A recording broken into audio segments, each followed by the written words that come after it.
저는 SNS라고 불리는 소셜 미디어를 두 개를 사용합니다. 하나는 카카오 스토리이고 다른 하나는 페이스북인데요. 카카오 스토리에는 친구가 그렇게 많지 않아요. 정말 가까운 지인들, 친척들, 친구, 교인들 정말 몇 명 되지 않습니다. 반면에 페이스북 같은 경우에는요, 저에게 친구 신청이 오는 사람은 무조건 예, 좋습니다. 예, 악셉트를 다 하다 보니까 몇천 명이 됩니다. 제가 이 설교 준비하기 전에 몇 명인가 봤더니 약 4,700명 정도 되더라고요. 근데 저한테는 사실 뭐 그렇게 큰 의미가 없어요. 그래서 그 4,700명이 다 포스트할 때마다 저한테 뜨면 제가 바도하잖아요. 그래서 친구 하길 원합니다. 그러면 예, 그러고 누르고 팔로우 하진 않아요. 그 말은 뭐냐면 그분들이 글을 아무리 많이 올려도 저한테 뜨지 않는다라는 뜻이에요. 물론 그분들은 제 글을 볼 수 있는 거죠. 그러니까 말 그대로 팔로우 하지 않는다라는 말입니다. 그런데 그 페이스북 친구분 중에 언제 제가 친구를 맺었는지 잘 모르지만 어느 목사님이 한 분 계신데 전혀 유명하지 않은 목사님이세요. 어쩌다가 이분이 글을 올리신 거를 제가 하나를 보게 됐는데 글이 너무 담백한 거예요. 진솔하고 거침없고 재밌고 복음적이고 꾸준히 글을 올리시기에 그분 계정은 제가 이제 팔로우해서 그분 글들을 읽기 시작했습니다. 이분이 지난 금요일에 글을 하나 올리셨어요. 아주 간단한 글이었는데 제가 그 글을 읽으면서 정말로 마음에 복음의 동지를 만난 기분이었어요. 그 글의 내용을 제가 그대로 옮겨 보겠습니다. 이렇게 쓰셨어요. 구약 성경 해석에 있어서 구속사적 해석 방법을 하위의 해석 방법이라고 말하는 이들이 있습니다. 그러니까 이 말은 무슨 말이냐면 성경의 모든 부분들을 예수님과 연결을 시키고 하나님의 구원, 예수 그리스도의 구원과 연결시켜가지고 대입하는 설교를 수준이 낮다라고 말하는 사람들이 있다는 거예요. 그러면서 성경 두 구절을 소개하셨습니다. 요한복음 5장 39절, 너희가 성경에서 영생을 얻는 줄 생각하고 성경을 연구하거니와 이 성경이 곧 내게 대하여 증언하는 것이니라. 이건 예수님이 하신 말씀인데요. 여기서 성경은 구약 성경을 말하는 거예요. 그러니까 예수님께서는요, 구약 성경 몽땅 다 내 얘기야 라는 얘기예요. 누가복음 24장 27절, 이에 모세와 모든 선지자 글로 시작하여 모든 성경에 쓴 바 자기에 관한 것을 자세히 설명하시니라. 모세가 쓴 글, 창세기로부터 모든 선지자, 마지막 말라기까지 그 모든 구약의 내용들이 자기에 대해서 얘기한 거다라고 스스로가 설명을 하셨다라는 거예요. 이 목사님께서 이렇게 두 성경 구절을 소개한 후에 이렇게 글을 이어가셨어요. 예수님께서 성경이 자기에 관한 것이고 자기에 대해 증언하는 것이라고 직접 말씀하셨는데 그렇게 해석하는 것이 왜 잘못된 건지 모르겠습니다. 그런 사람들은 복음서 자체가 베끼고 편집한 건데 그게 어떻게 논리의 근거가 될 수 있냐고 또 이렇게 따집니다. 이렇게 말씀하시고요.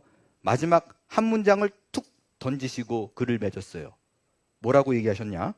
그냥 너는 예수 믿지 마라. 이렇게 쓰셨어요.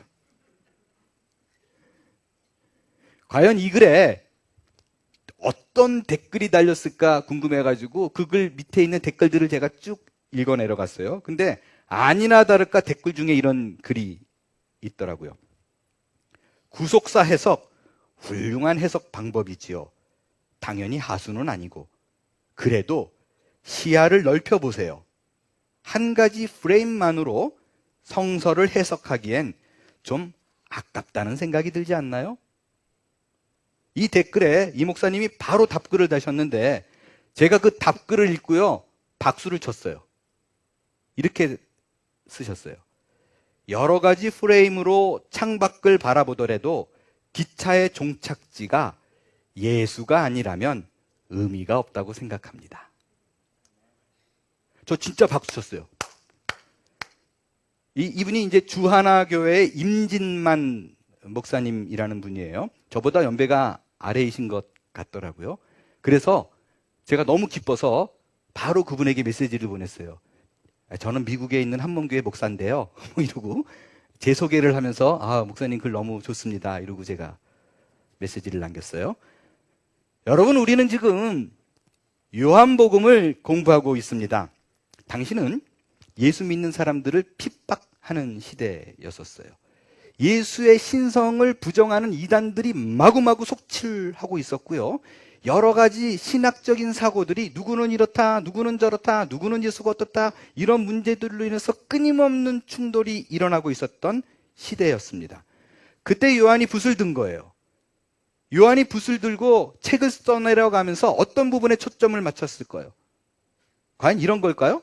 이 글을 읽는 사람들은 몽땅 다 하나님의 사람답게, 신자답게 신앙생활을 위한 모범 가이드를 만들어야겠다, 이거였을까요? 혹은 예수 믿는 사람이 착하고 정직하고 성실하게 살아서 선한 영향력을 끼치는 삶, 그게 무언가 신자의 삶이란, 그것에 대해서 지침을 주기 위해서 이 글을 쓰노라, 이거였을까요? 아니요, 그렇지 않습니다. 여러분, 요한이 붓을 든 목적은 단 하나예요. 예수가 하나님의 아들이고 그가 너의 죄를 해결했다. 너희가 지금 예수 메시아를 무지하게 기다리고 있잖아. 그가 곧 메시아다. 그가 곧 그리스도이다. 영혼을 구원할 자이다. 라는 것을 전해주고 싶어서 이 글을 쓴 것입니다. 그렇다면 우리가 이 글을 읽을 때 어디에 초점을 맞춰야 되는가? 분명해요. 다른 것보다도 이 예수가 그리스도라는 것을 중심으로 해서 포커스를 해서 그거에 맞추어서 글을 읽어야 됩니다. 그래야 저자가 이 글을 쓴 목적에 맞게 읽는 거예요. 그 외에 신자는 이렇게 살자, 신자는 저렇게 살자라는 것이 필요 없는 건 아니에요. 필요 없는 건 아니지만 그것은 어쩌면 요한의 의도와는 상관없는 우리에게 주는 부수적인 유익입니다. 사이드예요. 그렇게 그것을 교훈을 삼더라도 분명한 것은, 명확한 핵심 메시지는 예수가 그리스도라는 것과 함께 전해야 된다라는 것입니다. 그런 의미로 봤을 때 우리는 지난 시간에 물이 변하여 포도주 되는 사건을 예수님의 십자가 보혈의 피와 연관을 시켜서 예수 그리스도께서 돌아가심으로 그 피로 말미암아 우리가 구원받았다라는 것을 중심으로 말씀을 전했습니다. 요한은요, 오늘 본문이 우리가 익히 알고 있는 성전 정화 사건이에요. 성전 정화 사건이 뭐예요? 예수님께서 예루살렘에 올라가서 성전에 가지고 올라가서 눈이 뒤집어지셨어요. 그래서 익스체인지, 돈을 바꾸는 사람들의 상을 다 뒤집어 엎어버리고 거기 있는 가축들, 소, 양, 비둘기를 다 쫓아버린 파격적인 얘기입니다. 근데 여러분, 이 사건이요, 이 성전 정화 사건이 얼마나 중요한지 4개의 복음서에 다 나와요. 근데 특색이 뭐냐면요, 요한복음을 제외한 나머지 마태, 마가, 누가복음에는요 똑같이 예수님의 사역 말기, 돌아가시기 일주일 전에 벌어졌던 사건으로 기록합니다. 근데 요한은 의도적으로 예수님의 사역 말기에 있던 사건을 툭 끌어다가 바로 처음에 있는 것처럼 첫 번째 사건, 포도주 변하게 만든 사건하고, 이게 처음 사건이잖아요, 붙여버렸어요. 물론 학자들 중에서는요, 그래서 예수님이 성전 뒤집어 엎은 게 2번 했다, 초반과 마지막에 했다, 이런 분도 있어요. 근데 제 생각에는요, 예수님이 어지간히 성격이 더럽지 않은 이상, 예수님이 습관적으로 밥상 없는 사람도 아니고 그렇게 2번이나 했을까 모르지만 아닌 것 같습니다. 그렇다면 요한이 의도적으로 사역에 있던 것을 끌었었다면, 물이 변하여 포도주가 되는 사건과 성전 정화 사건을 끌었었다면 의도가 있는 거예요. 어떤 의도인가? 보세요. 포도주 사건은 예수님이 십자가에서 죽는 거를 얘기해요. 근데 거기서 끝나면 아니잖아요. 복음이 아니잖아요. 뭐가 있어야 돼요? 예수님의 부활이 있어야 돼요.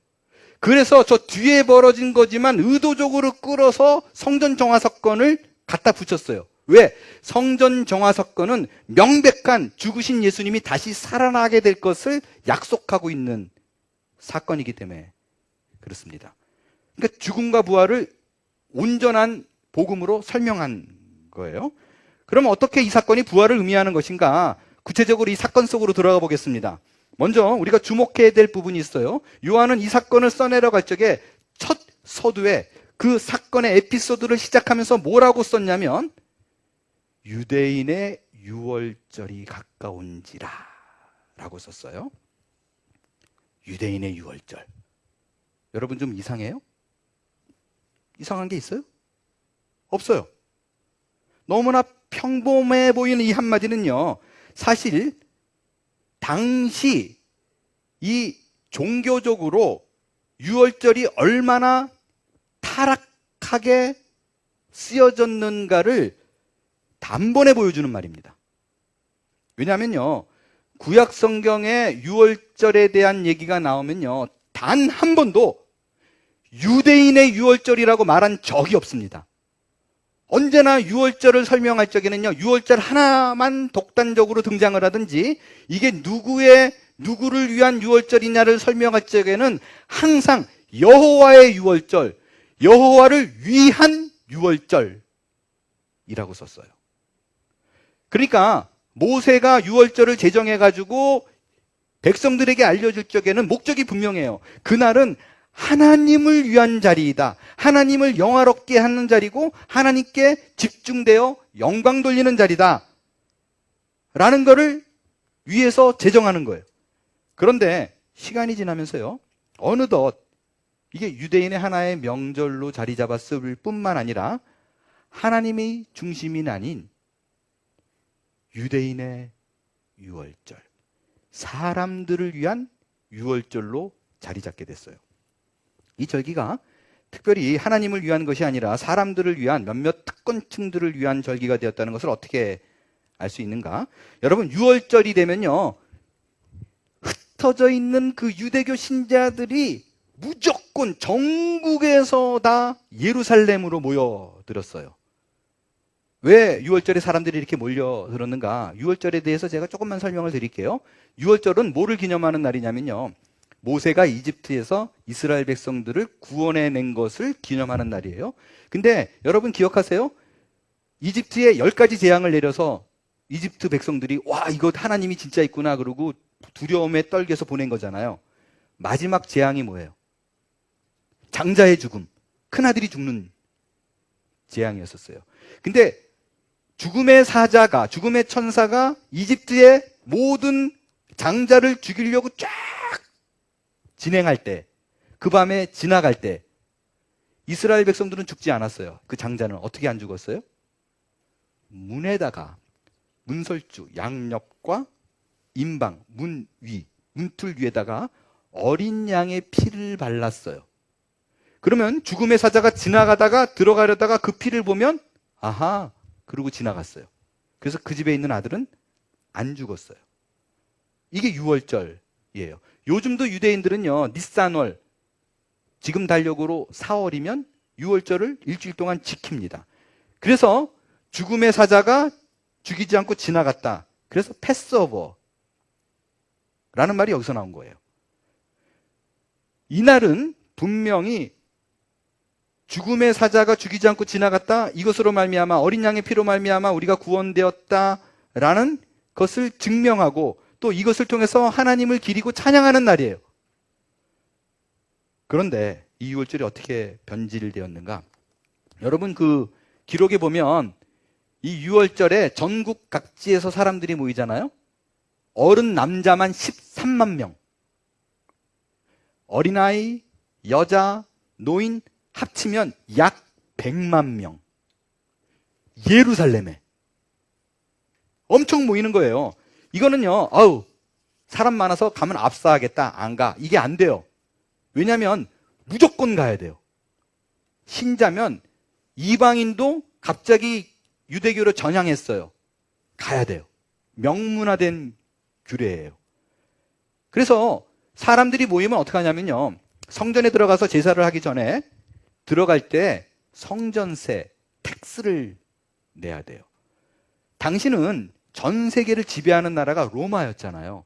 그러니까 온 세계가 지배했던, 그러니까 통용했던 화폐는 로마 화폐였어요. 근데 로마 화폐로 성전세를 내기가 굉장히 애매한 게, 로마 화폐, 당시 동전이잖아요.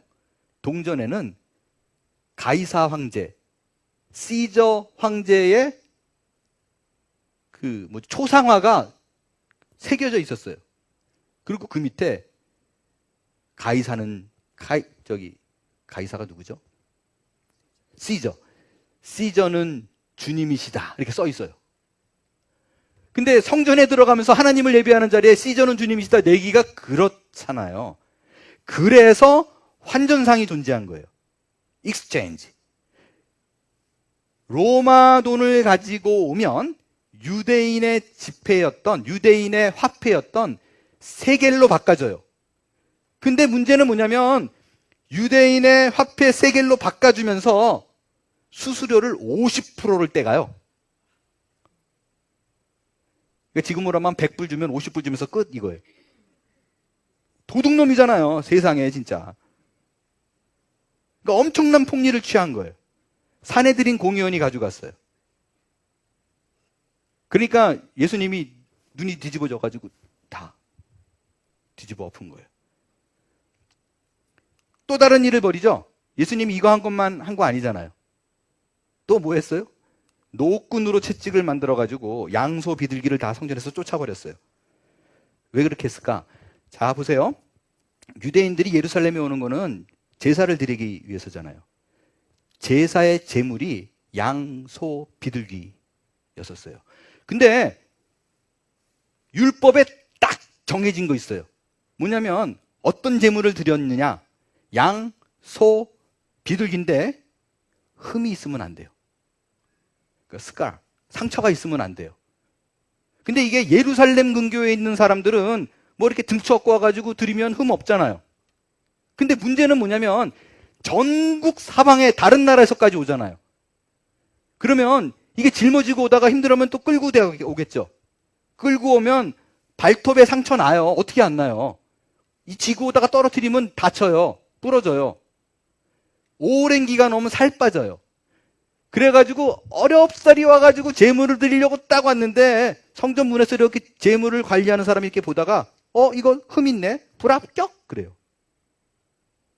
그러면 이걸 공들여가지고 왔는데 제사를 못 지내는 거예요. 그럼 이 사람들은 막 길티 필링이 엄청나거든요. 죄를 용서 못 받은 것 같아가지고. 그러니까 방법을, 시스템을 바꿨어요. 어떻게 했냐면 예루살렘 주변에 4곳에 가축 농장을 뒀어요. 그래서 저걸 지구 어떻게 가 싶으니까 그냥 룰루랄라 그러고 맨몸으로 와요. 그래서 가축 농장에 가지고 돈 내고 흠없는 짐승을 사요. 그래서 갖고 와요. 그럼 패스 그런다고요. 근데 요 유대인들이 어떤 짓을 벌였냐? 요 가축 농장을 누가 관리했느냐? 대제사장이 관리했어요. 이게 수입원이잖아요. 여러분 6월절만 100만 명 오지 않아요? 제사 때마다 엄청 오잖아요. 그러니까 요 가축을 이렇게 봐가지고 이거 살 빠지고 뭔가 좀 흠이 있으면 꼬투리 잡아가지고 다 바꾸나요. 그래서 가축 농장에서 사지 않은 거는 무조건 안 된다 그래요. 수입을 위해서. 그러니까 엄청난 폭리를 이러저러 취하는 거예요. 뭘 의미해요? 여호와의 유월절이었는데 사람을 위한, 사람이 주관하는 유월절이 된 것을 요한이 지금 여호와의 유월절이 아니라 유대인의 유월절이다 라는 한마디로 폭로한 거예요. 자, 여러분께 질문을 드릴게요. 잘 생각해 보시고 대답하셔야 돼요. 이건 엄청나게 문제 있는 거예요. 하나님을 예배하는 자리가 아니라 썩어가는 종교 행사로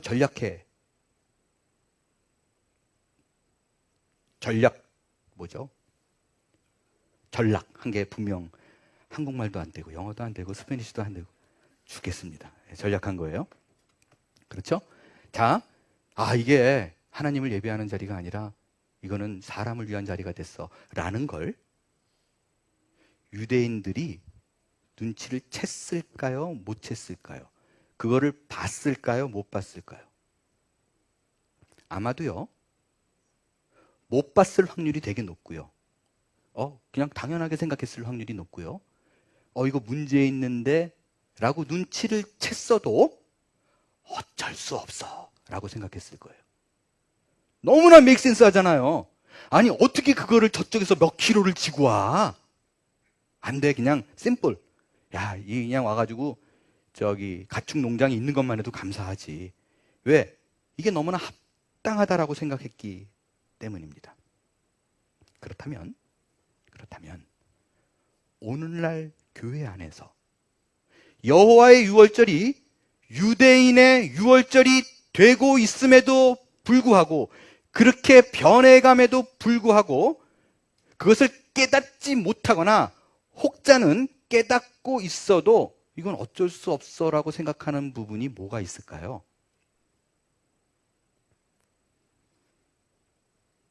저는 그게 주일이라고 생각합니다. 초대교회에서 안식일에 예배를 하지 않고 주일에 예배를 드릴 때만 해도요, 목숨을 내놨어요. 안식일을 안 지키고 주일을 지켜? 죽어. 죽음을 각오하고 드렸던 예배가 주일 예배였어요. 그런데 오늘날 많은 경우에 이 주일이 여호와를 향한 주일이 아니라 교회를 위한, 교회의 날이 되어 있거나 신자를 위한 신자의 날이 되어 가고 있음에도 불구하고 많은 사람들이 그건 어쩔 수 없어 라고 생각합니다.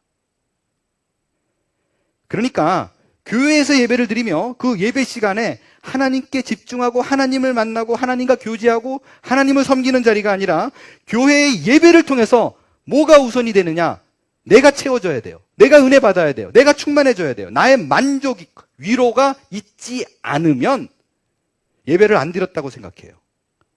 그것이 어느새 중심이 여호와에서 나로 바뀌었음에도 불구하고, 여호와의 날에서 나의 날로 바뀌었음에도 불구하고 알아차리지 못하거나 그것이 당연한 걸로 인식되어져 가고 있습니다. 근데요, 여러분, 이게 심지어 누군가 여기서 깨닫는 분이 있더라도 이게 시비할 수 없어, 어쩔 수 없다라고 생각하는 이유가 있어요. 왜냐하면 여러분, 이번에 팬데믹을 지나면서 교회에 굉장히 많은 지각 변동이 있었어요. 팬데믹이 이제는 해제됐잖아요.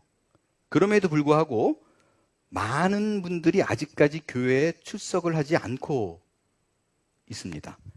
이전만큼 그 출석 숫자가 회복하지 않고 있어요. 그리고 이제는 주일날 무슨 일 있으면 빠지는 것과 너무나 어렵지 않게 생각되는 시대가 됐습니다. 우리 교회 역시 아직 온전한 출석이 회복되지 않고 있어요. 여러분, 이것이 얼마나 교회에 어려움을 끼치게 되었는가 숫자로 여러분에게 말씀을 해볼게요. 느낌이 확 올 거예요. 지금부터 약 1년 5개월 전 22년 1월 달 통계예요. 미국 내에 있는 한인 교회 수를 말씀드릴게요. 미국 내에 있는 한인 교회 수. 팬데믹 기간 전이었던 2019년도에는 총 3,456개였어요. 약 3,500개였어요. 근데 2021년 12월에는 2,798개로 줄었어요. 2,800개. 그러니까 2년 사이에 20%가 줄어든 거예요. 그나마 그 사이에 338개의 교회가 새로 등록했기 때문에 이 정도죠. 실제적으로 존재했다가 없어진 교회는 1,022개입니다. 미국 내 한인교회만. 여러분, 왜 없어졌을까요? 너무너무 이유가 쉬워요. 교회 출석이 줄면서 재정이 없어져서 교회 문을 닫게 된 경우가 거의 대부분이에요. 주일날 안 나오면 헌금 안 합니다. 여러분, 하나님의 교회가 없어지면 안 되잖아요. 그러면 어떻게 해야 돼요? 교회 사람들을 오게끔 무조건 만들어야 돼요. 그런 시스템을 구축해야 돼요. 아니면 온라인으로 듣는 분이더라도 나는 우리 교인이야 라는 거를 인식할 수 있도록 자꾸 주입해 줘야 돼요.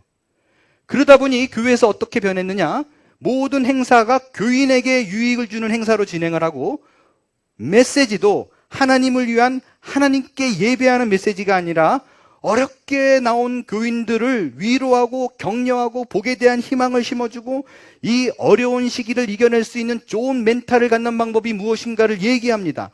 또 어렵게 예배의 자리에 온 사람들은 그냥 돌려보내면 안 돼요. 촉촉하게 마음을 적시고 즐거움을 주고 재밌고 유익하다라는 느낌을 주는 시간으로 예배의 자리가 채워지고 있습니다. 사실 팬데믹 이전부터 교회 안에는 이런 분위기가 팽배해지기 시작했어요. 그런데 많은 경우에 교회가 본질과는 다르게 변질되어 있다는 것을 전혀 눈치채지 못합니다. 눈치채더라도 지금 어쩔 수 없습니다. 사람들이 교회에 오게 하려면, 붙잡아 두려면 이렇게 해야 교회가 문을 안 닫습니다 라고 얘기합니다. 여러분 어떻게 생각하세요? 여러분, 이 둘 사이의 조화는 굉장히 어려워요. 요걸요, 선을 쫙 그어서 이건 틀렸고 이건 맞았어 말할 수 없어요. 일단 어떻게든 교회 붙잡아둬야 되는 것도 맞잖아요. 그래야 어떻게든 간에 지나가는 말이라도 복음을 들을 수 있는 기회를 제공하는 거잖아요. 근데 정말 중요한 게 있어요.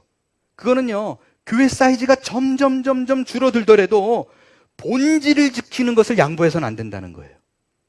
그거를 포기해서는 안 됩니다. 이거는요, 교회에 사활을 걸 문제예요. 본질과 타협하지 않는 교회는 이런 믿음이 있어야 돼요.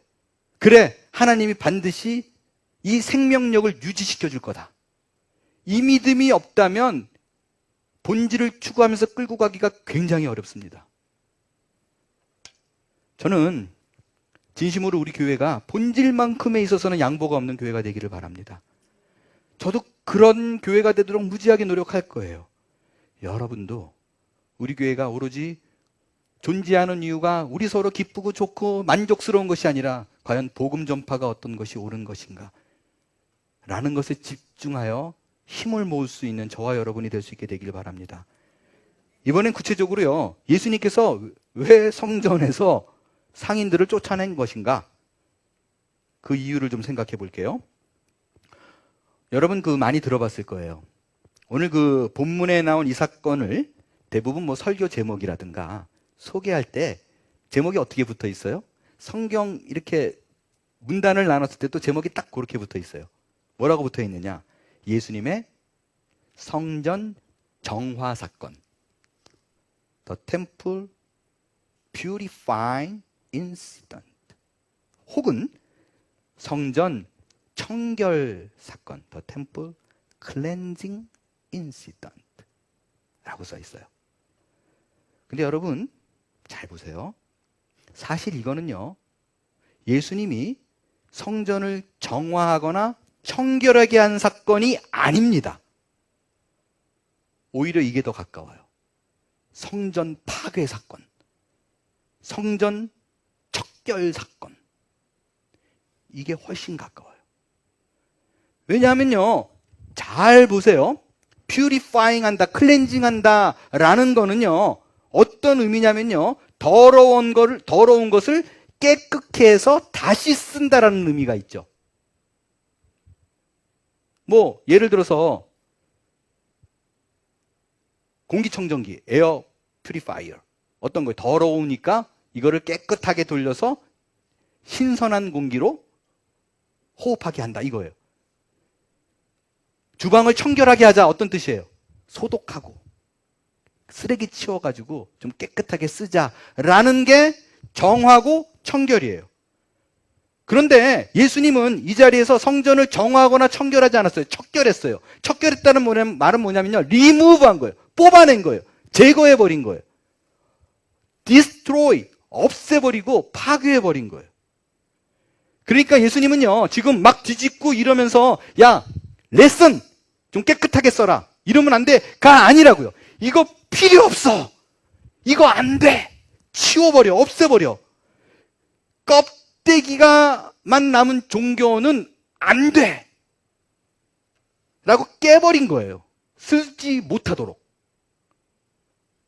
예수님은요, 이렇게 해가지고 이거를 다시 재건할 의향, 그 마음이 전혀 없어요. 어떻게 할 수 있어요?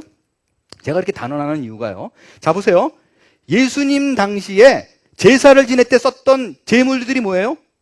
소, 양, 비둘기예요. 소, 양, 비둘기를 바치고 그걸 제물 삼는 이유는 단 하나예요. 이 제사 제물은 원래 누구를 보여줘요? 앞으로 올 그리스도, 앞으로 올 메시아를 보여주는 모형입니다. 우리를 구원해 줄 그리스도가 어떻게 될 거라는 것을 미리 보여주는 예표라고요. 예수 그리스도를 상징하는 것들로 가득 채워져 있었던 거예요. 근데 그 자리에 지금 모형이 아니라 본체가 온 거예요. 본체가 왔으면 모형이 필요 있어요, 없어요? 양, 소, 비둘기는 예수님을 상징하는데 본체가 왔는데 여기에 집중을 하지 예수님을 못 알아봐요. 그러니까 예수님이 헷갈리게 하는 것들은 다 치워버린 거예요. 제거해버린 거예요. 왜? 나에게 집중할 수 있게. 계속해서 이루고 있지 마. 여기 있는데 왜? 나를 예배하고 되지. 나를 바라보면 되는데 왜 계속 양과 소를 드리냐고. 이 얘기라고요. 여러분, 이건 굉장히 의미심장한 얘기입니다. 우리는 교회를 사랑해요. 그리고요, 내가 교회를 사랑한다는 걸 어떻게 표현해요? 교회를 열심히 섬기고 헌신하고 봉사하는 것으로 주님 사랑하는 마음을 표현합니다. 옳아요. 여러분, 이건 잘못된 거 아니에요? 100번 강조해도 옳은 겁니다. 굉장히 중요한 하나님께 사랑을 표현하는 방법 중에 하나입니다. 그러나 이 섬김이 예수 그리스도를 섬긴다라는 본질을 잊은 채로 지속적으로 행한다면 여지없습니다. 그냥 루틴하게 쳇바퀴 돌리듯이 주일날 오면 내가 뭐하고 이걸로 돌아간다면 이 쳇바퀴 돌아가는 본질 없는 행위가 나를 무너뜨리게 만들 거예요.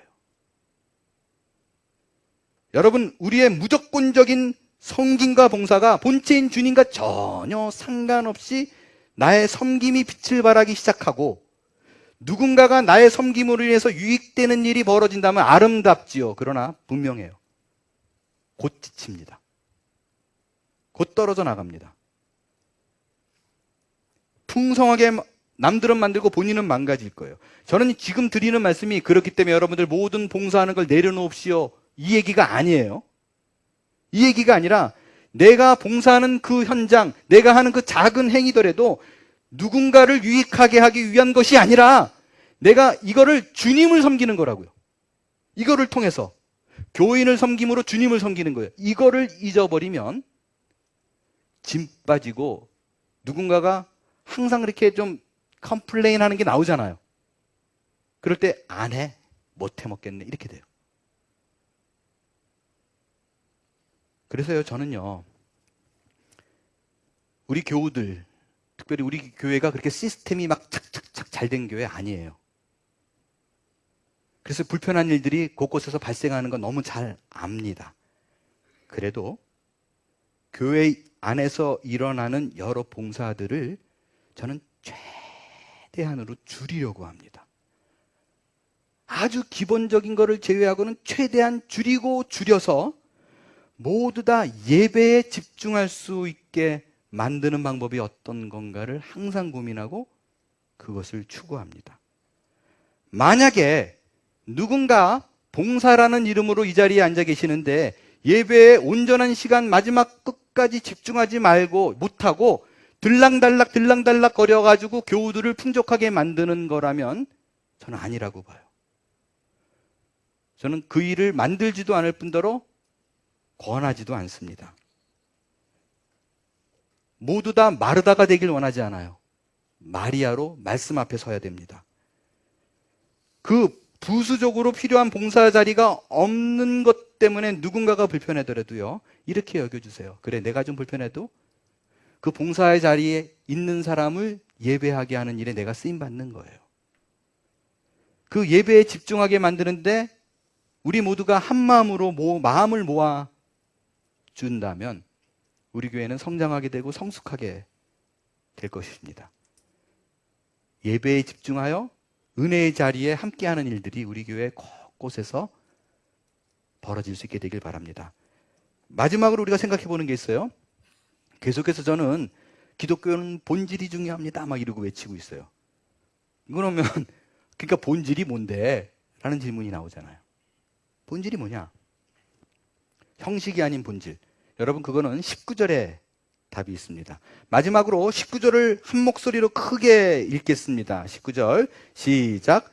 예수께서 대답하여 이르시되 너희가 이 성전을 헐라 내가 사흘 동안에 일으키리라. 여러분, 여기서 예수님이 성전을 헐라라고 말한 게 당시 돌덩이로 지어진 그 헤롯 성전, 그걸 말하는 게 아니에요. 예수님이 이 성전을 헐라 그럴 적에 이 성전을 디스트로해라, 무너뜨려라 라고 말한 게 이 성전은 본인을 가리키는 거예요. 그러니까 이 말은요, 대놓고 그러는 거예요. 너희들은 나를 십자가에 못 박아라. 너희들은 나를 죽여야만 한다. Don't worry about that. 그래도 걱정하지 마. 나는 다시 살아날 거야. 3일 후에 살아날 거야. 너희가 사는 길은 나를 죽여야 된다. 이 얘기예요. 이게 본질이에요. 근데 이게 아무도 못 알아들었어요. 제자들도 예수님이 부활하신 후에 그때 가서 이게 이 얘기였구나. 그때 알아차렸어요. 아무튼 제자들은 다 뒷북이에요. 뒷북 인생. 얼마나 제가 위로가 되는지 몰라요. 좀 늦어도 돼요. 못 알아채도 돼요. 걱정 안 하셔도 돼요. 아무튼 이 성전을 헐라라는 말이 그럼 본질과 어떻게 연결되는가라는 거예요. 우리가요, 신앙의 연륜이 이제 오래되고 신앙이 성장하고 성숙해질수록 이 사람이 정말 신앙이 성장했어, 성숙했어, 정말 믿음이 좋은 사람이야 라고 말할 때 여러분, 일반적으로 기준이 어디예요? 어떤 사람에게 그런 얘기를 해요? 대부분 헌금 많이 하고 모든 예배의 자리, 봉사의 자리는 언제나 등장하고 기도에 시간이 있으면 기도 가장 길게 하시고 화를 내지 않고 늘 웃고 인내심이 많은 사람을 참된 신앙인이다 라고 인지합니다. 그렇죠? 여러분, 오해해서 듣지 마세요. 이런 사람이 가식덩어리라는 얘기가 절대로 아닙니다. 대부분 이런 사람들이 신앙이 좋아요. 그거는 거의 대부분 예외가 별로 없어요. 작정하고 위선자가 아닌 이상 신앙이 좋으면 대부분 이런 모습으로 나타납니다. 그러나 조심해야 될 것은 그것을 구분하는 기준 삼는 우리가 그 스탠다드가 그게 되면 안 돼요. 그런 모습이 기준이 돼서 사람을 보고 판단하면 안 된다라는 것입니다. 왜냐하면 지금 예수님이 자기 자신은 성전을 헐라라는 말씀은 무슨 말이냐면요, 이런 모습을 통해서 이런 격식과 형식과 인격을 갖춘 사람이 복을 받는다라는 말이 아니에요. 이런 종교적인 행위를 통해서 내가 복을 받을 수 있어 라고 생각하는 그 모든 것을 십자가에 못 박으라는 거예요. 왜냐하면 여러분, 우리가 마땅히 지켜가지고 행해야 복을 받을 수 있어 라고 믿는 그 모든 것들, 내가 경건해지고 내가 하나님께 잘 예배하면서 모든 것을 뷰티파이하고 이런 노력과 정성으로 말미암아 내가 복을 받는 것이 아니라 오히려 그것을 십자가에 못 박으라는 거예요. 예수님이 너희가 짊어져야 될 그 어려운 것들, 너희가 복을 받는다고 생각하는 그 모든 조건들을 등에 짊어지고 내가 십자가에 달려 죽었어. 거기에 묶이지 마 라는 얘기입니다. 흠없는 제사를 드려야지. 그래서 안타까운 게요, 예수 그리스도의 십자가 사랑을 묵상해서 내가 정결화되려는 생각이 아니라 뭔가 자꾸 내가 깨끗한 생각, 깨끗한 마음, 깨끗하게 전해주는 이런 걸로 내가 하나님 앞에서 하나님 나 정결해졌어요 라고 생각해요. 그걸로 복이 오지 않아요. 그래서요, 우리는 항상 뭐가 자꾸 우리를 쥐어짜냐면 나 주님의 기쁨 되기 원하네. 왜 자꾸 기쁨이 되려고 그래요? 기쁨이 안 됐다라고 생각하는 거예요. 이게 너무너무 안타까워요. 여러분, 그렇지 않아요. 내가 예수 그리스도의 십자가 그 보혈의 피를 나 대신 모든 일을 해내고 돌아가셨다는 것을 믿는 그 믿음이 우리를 정결케 하는 거라고요. 그거를 믿는 순간 우리는 이미 복을 받은 자로 서 있는 거라고요. 그런데 이 생각이 없어요. 뭔가 자꾸 눌려 있어요. 뭔가 빠지면 내가 이거 어떡하지라고 생각해요. 이거 어떡하죠? 그렇지 않아요. 정말로요. 나의 부족한 거를 깊이 파악하고 내 노력으로 안 되는데 예수 그리스도께서 이걸 대신해 줬기 때문에 내가 자유함을 입었구나를 알면요. 펄펄 뛰어요. 게으를 수 없어요. 주님을 섬기는데 뺄 수 없어요. 너무너무 기쁘면 진짜 이게 박수가 막 터져 나오는 거라고요. 이게 성경이 약속하는 복이요. 신앙의 본질입니다. 여러분, 성경의 모든 것은 예수 그리스도를 가리킵니다. 그러니까 이 본문을 읽으면서요. 그러니까 이제 신앙의 형식적인 거를 제외하고 예배에 집중해야 돼. 라고 결론을 내린다면 맞는 답이지만 정답은 아니에요. 예배를 집중할 때 꼭 여러분이 집중해야 될 게 있습니다. 그건 십자가입니다. 예수 그리스도의 보혈이에요. 부족한 나를 위해서 내가 해야 될 건데 다 그분이 하셨네 라는 것으로 예배해야 돼요. 그렇지 않고 내가 정결하게 깨끗한 마음으로 오늘 서야지, 잡념아 물러가라. 예수를 모르는 거예요.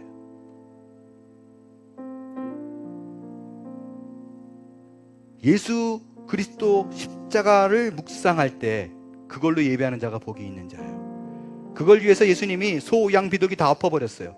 그리고 나를 집중하라고 성전을 척결한 거예요. 오늘 여러분에게 이 한 가지 도전을 드리고 예배를 마치고 싶어요. 오늘 여러분은 이 예배를 마치고 돌아갈 때 뭐가 남아요? 내가 이렇게 열심히 하나님께 헌신했으니까 나를 복 줄 거야. 기대가 많어. 그게 남나요? 아니면 예수님께서 그랬잖아요. 주의 전을 사모하는 열심히 나를 삼키리라. 이 말은 뭐냐면요. 예수님이 우리를 위해서 열심을 해서 그 일을 다 감당했어요. 근데 오히려 본인이 죽었어요. 난 그래도 좋아. 그래도 이 일을 할 거야. 그분이 진짜 나를 위해서 이걸 하셨군요. 이게 남나요? 여러분, 어떤 쪽이에요? 이 질문에 기꺼이 나는 이 예배를 통해 오로지 주님의 사랑만이, 그 은혜만이 나를 채웁니다 라는 고백으로 예배당을 나설 수 있는 여러분이 되길 바랍니다. 그때 내 안에 무너진 모든 소망이 일어나고 지성소 안에 거하여 우리의 죽어가는 예배가 다시 살아나게 될 줄로 믿습니다. 일어나 찬양하겠습니다.